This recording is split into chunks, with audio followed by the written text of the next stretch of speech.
Welcome to Drishti Judiciary's latest initiative, the Law MCQs program. Practice questions covering legal current affairs, general knowledge, and previous year's questions.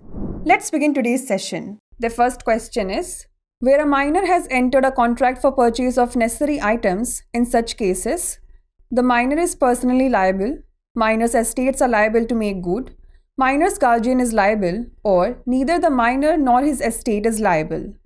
जहां एक अवयस्क ने आवश्यक वस्तुओं की खरीद के लिए अनुबंध किया है, इस तरह के मामलों में अवयस्क व्यक्तिगत रूप से उत्तरदायी है, अवयस्क की संपदा क्षतिपूर्ति करने के लिए उत्तरदायी है, अवयस्क का अभिभावक उत्तरदायी है, या ना तो अवयस्क और ना ही उसकी संपदा उत्तरदायी है.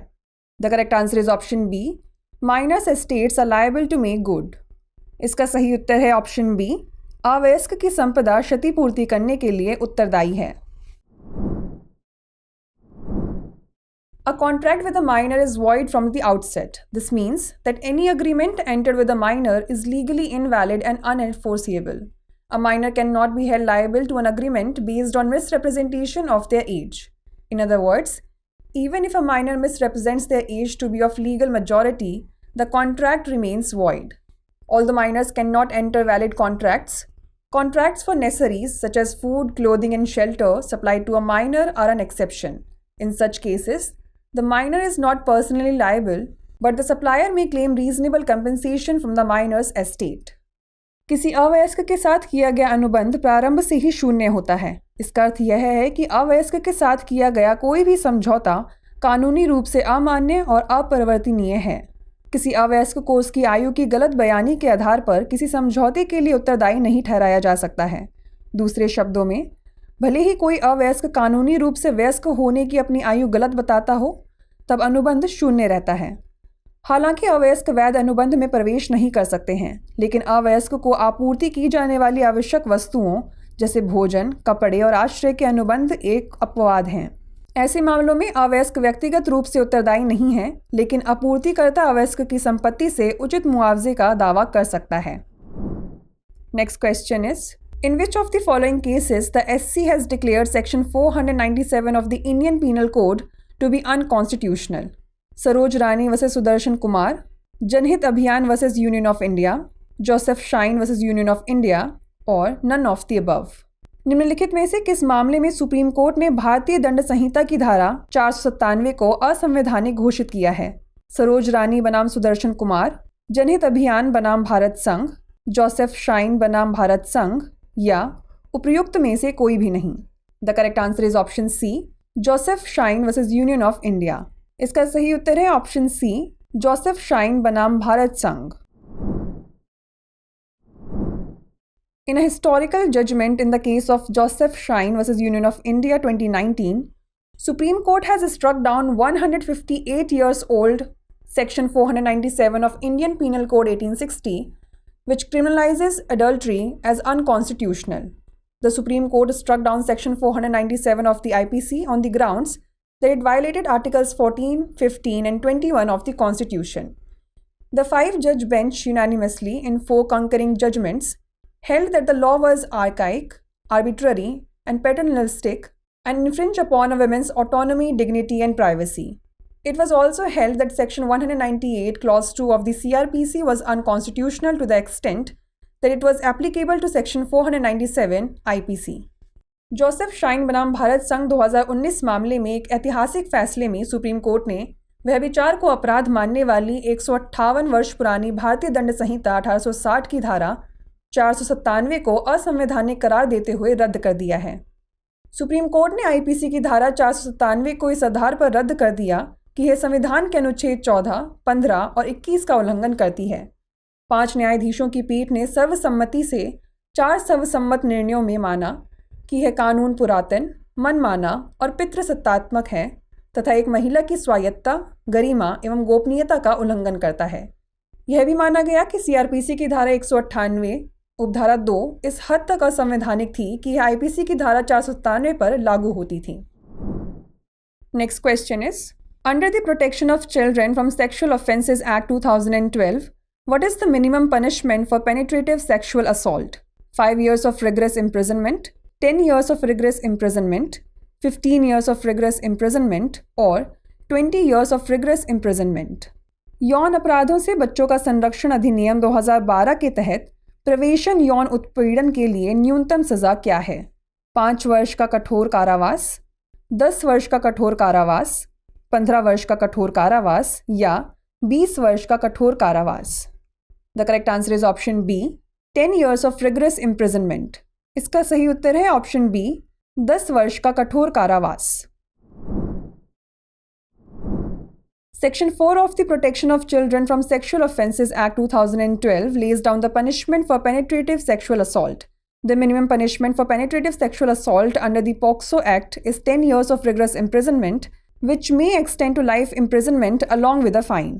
As per Section 4, Clause 2, if penetrative sexual assault is committed on a child below 16 years of age, then the minimum imprisonment is 20 years, but which may extend to imprisonment for life, which shall mean imprisonment for the remainder of natural life of that person along with fine.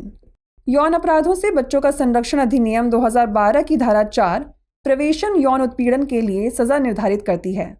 POCSO अधिनियम के तहत प्रवेशन यौन उत्पीड़न के लिए न्यूनतम सज़ा 10 वर्ष का कठोर कारावास है, जिसे जुर्माने के साथ आजीवन कारावास तक बढ़ाया जा सकता है। धारा 4 उपधारा 2 के अनुसार यदि 16 वर्ष से कम आयु के बच्चे पर प्रवेशन यौन हमला किया जाता है तो न्यूनतम कारावास 20 वर्ष है, लेकिन जिसे आजीवन कारावास तक बढ़ाया जा सकता है, जिसका अर्थ है उसके शेष जीवन के लिए कारावास, उस व्यक्ति पर जुर्माना भी लगाया जाएगा।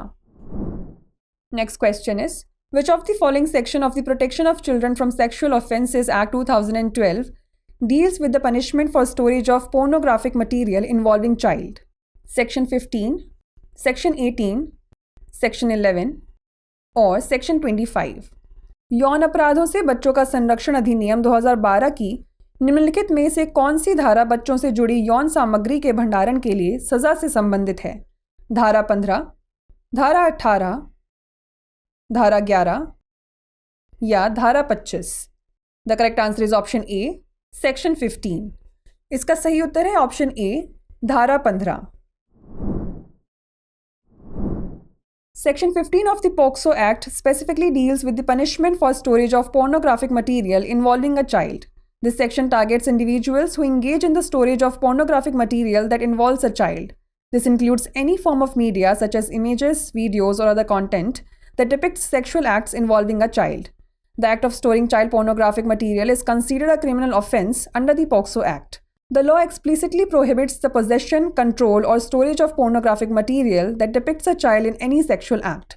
The punishment for violating Section 15 includes imprisonment for a term that may extend to 3 years and may also include a fine. This penalty applies to anyone found guilty of storing child pornographic material. POCSO अधिनियम की धारा 15 विशेष रूप से किसी बच्चे से जुड़ी यौन सामग्री के भंडारण के लिए सज़ा से संबंधित है। यह अनुभाग उन व्यक्तियों को लक्षित करता है जो उन यौन सामग्री के भंडारण में संलग्न है जो एक बच्चे से संबंधित है। इसमें किसी भी प्रकार का मीडिया जैसे चित्र, वीडियो या अन्य सामग्री शामिल है जो किसी बच्चे से जुड़े यौन कृत्यों को दर्शाता है। बाल यौन सामग्री संग्रहित करने का कार्य पोक्सो अधिनियम के तहत एक अपराध माना जाता है। कानून स्पष्ट रूप से ऐसी यौन सामग्री के कब्जे, नियंत्रण या भंडारण पर प्रतिबंध लगाता है जो किसी बच्चे को किसी भी यौन कृत्य में चित्रित करती है। धारा 15 का उल्लंघन करने पर सजा में 3 वर्ष तक की कैद और जुर्माना भी शामिल हो सकता है। यह जुर्माना बाल यौन सामग्री संग्रहित करने के दोषी पाए गए किसी भी व्यक्ति पर लागू होता है। The last question is, code of civil procedure 1908 is a substantive law, procedural law, combination of substantive law and procedural law और डायरेक्टरी लॉ। सिविल प्रक्रिया संहिता 1908 क्या है? मूल कानून, प्रक्रियात्मक कानून, मूल कानून और प्रक्रियात्मक कानून का संयोजन या निर्देशिका कानून। The correct answer is option B, procedural law. इसका सही उत्तर है ऑप्शन बी, प्रक्रियात्मक कानून। The Code of Civil Procedure 1908 is a procedural law and deals with the administration of civil proceedings in India. It forms an indispensable part of the machinery of justice. It is divided into 2 parts. The first part contains 158 sections, and the second part is comprised of the first schedule that contains 51 orders and rules. Civil प्रक्रिया संहिता 1908 एक प्रक्रियात्मक कानून है और भारत में civil कार्यवाही के प्रशासन से संबंधित है। ये न्याय का एक अनिवार्य हिस्सा है। इसे 2 भागों में विभाजित किया गया है। पहले भाग में 158 खंड हैं और दूसरे भाग में पहली अनुसूची शामिल है जिसमें 51 आदेश एवं नियम हैं। Before we wrap up, here's a question for you. If a Hindu boy marries a Hindu girl of the same gotra under the Hindu Marriage Act 1955, the marriage is void, voidable, valid or unenforceable under law. यदि कोई हिंदू लड़का हिंदू विवाह अधिनियम 1955 के तहत समान गोत्र की हिंदू लड़की से शादी करता है तो विवाह है शून्य, शून्य करणीय, वैध या कानून के तहत अपरिवर्तनीय। इसका उत्तर हमें कमेंट सेक्शन में ज़रूर भेजिएगा। ऐसी और वीडियोस देखने के लिए लाइक, शेयर और सब्सक्राइब करना ना भूलें। धन्यवाद।